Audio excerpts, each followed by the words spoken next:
کے ساتھ ساتھ ایک اور نماز وسعت الرزق.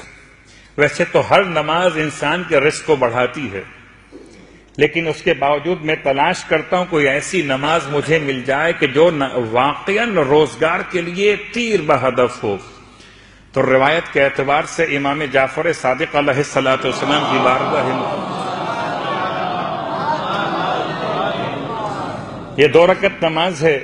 یہ بات یاد رکھیے کہ مولائے متقیان جیسی عظیم شخصیت بھی جب گھر سے باہر کسی اہم کام سے نکلتے تھے تو آپ 2 رکعت نماز پڑھ کر اس اہم کام کے لیے خدا سے مدد طلب کرتے تھے، میرے اور آپ کی ہدایت کے لیے، میری اور آپ کی تعلیم اور تربیت کے لیے.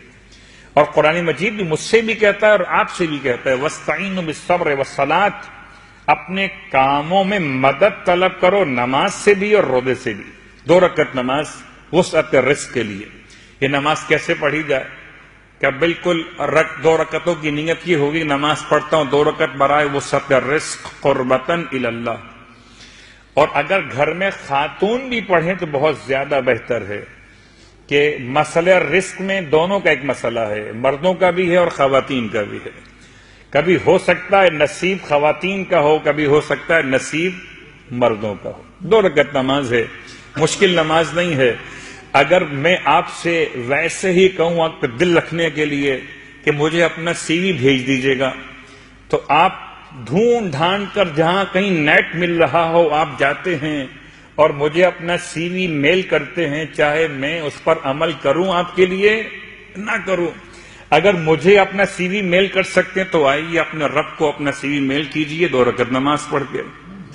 اور پھر خدا تو ایسا مہربان خدا ہے کہ سارے لوگ ساتھ چھوڑ دیں تو یہ ہو سکتا ہے کہ چھوڑ دیں، مگر ایک ہی ذات وہ ہے جو انسان کا ساتھ کبھی نہیں چھوڑتی، اور اسے ہی تو خدا کہتے ہیں.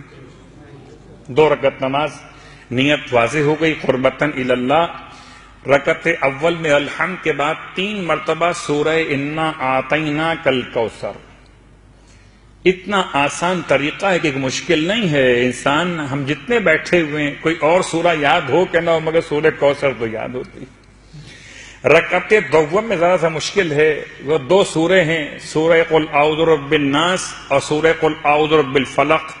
پہلے فلق پڑھیے 3 دفعہ، پھر سورہ ناس پڑھیے 3 دفعہ.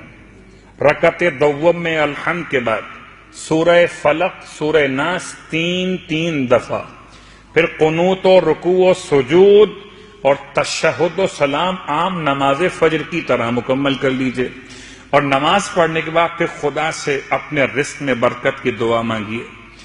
اور جب کبھی دعا مانگیے تو یاد رکھیے اللہ کے رسول کی ماں کا واسطہ دے کر دعا مانگیے، اس لیے کہ جب کسی کی ماں کا واسطہ دیا جائے کائنات میں کچھ بھی نہ ہوتا اگر ختمیہ مرتبت کی ذات نہ ہوتی. اور ختمیہ مرتبت کو آپ کی ماں کا واسطہ دینا ایک ایسا واسطہ ہے جو انسان اگر مجھے اور آپ کو دے، میری اور آپ کی ماں کا واسطہ، تو شاید ہم سوچنے پر مجبور ہو جائیں کہ اس کے لیے ہم کیا کر سکتے ہیں. یہ ہماری ماں کی قسم ہمیں دے رہا. صلوات پڑھیں محمد و آل محمد.